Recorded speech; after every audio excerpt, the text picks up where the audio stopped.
госпожо Милева, уважаеми професор Павлов, уважаеми гости, участници в конференцията, уважаеми приятели на Исторически музей Севлиево.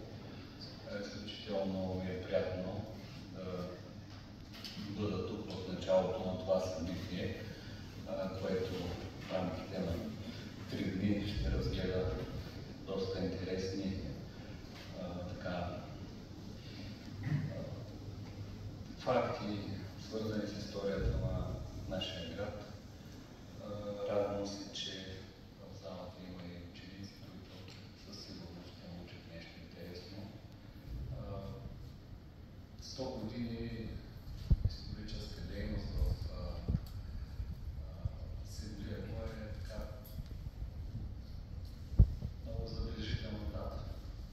100 години винаги са 100 години. 70 години от създаването на музея.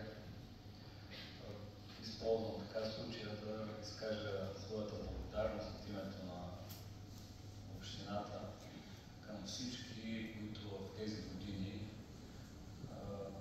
са се трудили, са отделили време, средства, за да направят така, че историята на нашия край да се съхрани, да се помни, да се знае от нас, от следващите поколения.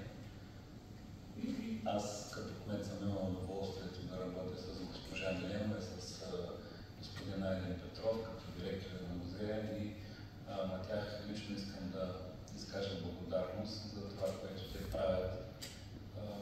Така от един поглед, мои посещения из страната, мога да кажа, че